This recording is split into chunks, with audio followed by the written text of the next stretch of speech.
Leeds United should not start Largie Ramazani in the match against Norwich City today. I'm not insane. I will fully explain that later, and I hope it makes sense when I do.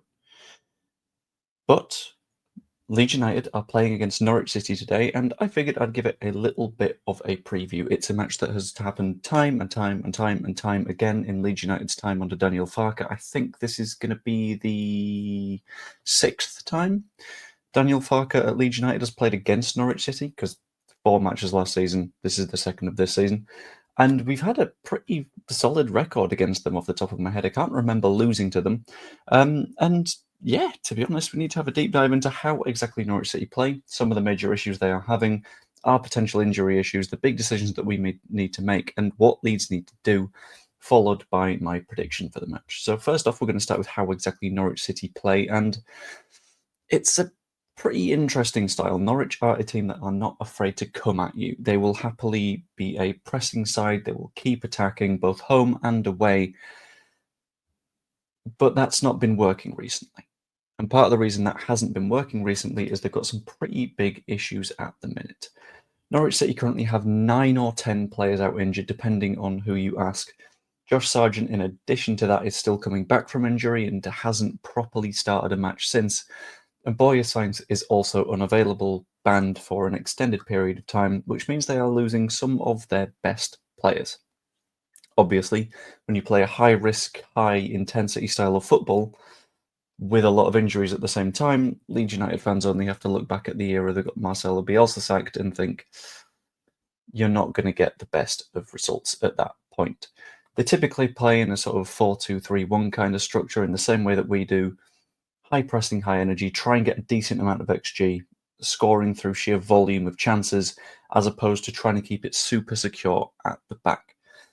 Last weekend against Sheffield United, they looked genuinely very, very, very bad, and this makes me kind of confident for this match. Or it did, until I had a little bit of a look at Leeds United's potential injury issues. Now we know Pascal Struijk is out. He's out for at least another 2 weeks, potentially several months. We still don't have the answer to that one quite yet. I think that'll be found out in the pre-Burnley presser, which I'd expect to be on Friday, probably.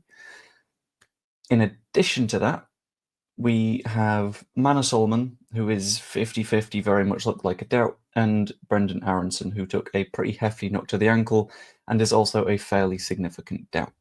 Junior Firpo is also on the way back from injury, but apparently not yet ready to start games, and the same applies for Ilya Gruev, which means that if I'm going to do a predicted lineup, it's fairly similar to the one that happened last weekend. Meslier, Bogle at right back, centre backs you're looking at Ampadu and Rodon, with the left back likely being Sam Byram.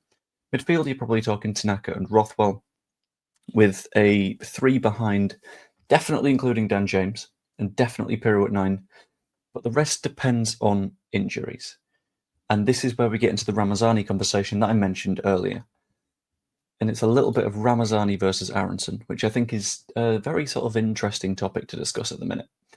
And I'm specifically delving into this one because I think while some people see Ramazani as just a better player than Aaronson, I don't think that's a valuable way of looking at it. I think you have to see them as different players. Brendan Aaronson, not the clinical finisher that Largie Ramazani is. He's not the same dribbler that Ramazani is. He's not got the same attacking brain. But his off-the-ball stuff is genuinely very, very good. Something that I immediately remember when I think Brendan Aaronson is that goal he scored against Chelsea, and that comes from an incredibly high, aggressive press coming out of Aaronson, forcing an issue from Edouard Mendy, and eventually getting a complete tap-in, which for some reason he no-looked, and I still don't understand that one. But it's that sort of stuff that Aaronson does really well. He does the high intensity, the pressing, and yeah, sure, Ramazani has some of that in his game, but not to the same level. And Norwich are a team that are going to do high energy, high risk things, and that's where having high energy pressing players in those attacking roles is perfect for me. So that makes me think that ideally Brendan Aaronson would start this match if he's feeling fit, and you probably save Ramazani for the Burnley match, because Ramazani is more of that excellent dribbling, intelligent passing, finds that ball that will cut through the lines, and if he doesn't, then he's dribbled past 3 or 4 players and finds a shot anyway. We need to keep in mind as well that Manor Solomon could be injured too.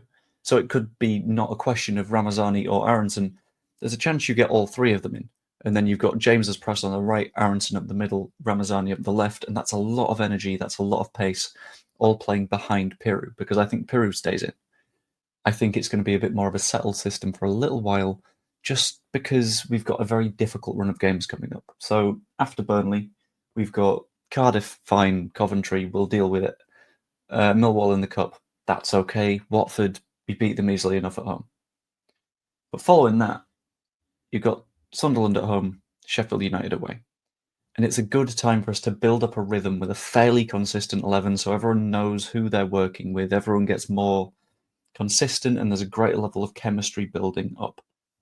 So while some people are thinking maybe we hop in Joseph because Piru didn't do too well in the last match, I think you got to play some players into form sometimes.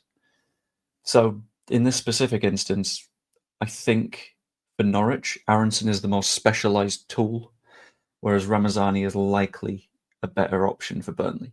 Although, keep in mind, if Aaronson is injured, absolutely play Largie Ramazani. If Solomon is also injured, it's going to have to be James, Ramazani, Nonto, with Ramazani and Nonto likely swapping and changing and sometimes playing on the wing, sometimes playing on the 10, very, very flexibly. That's what those guys do.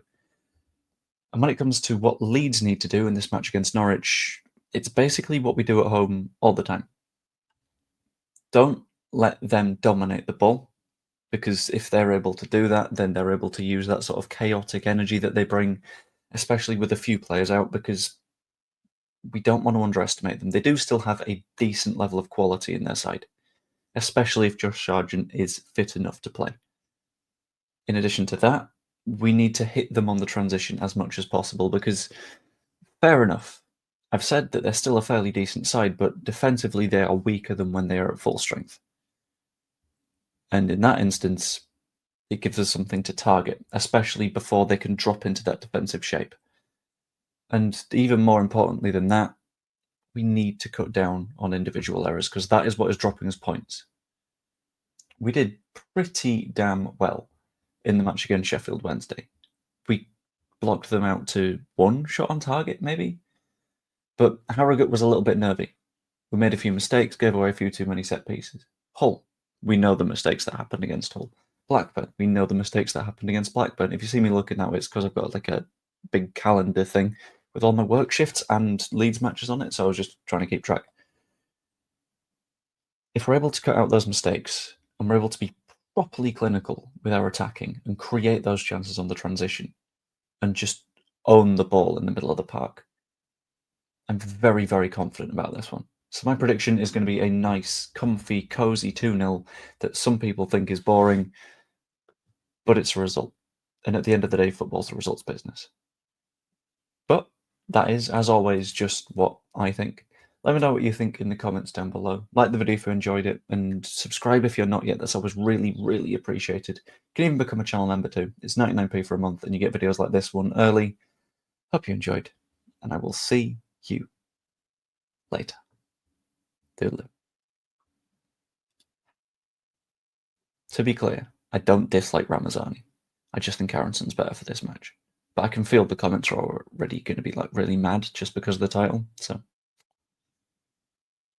well.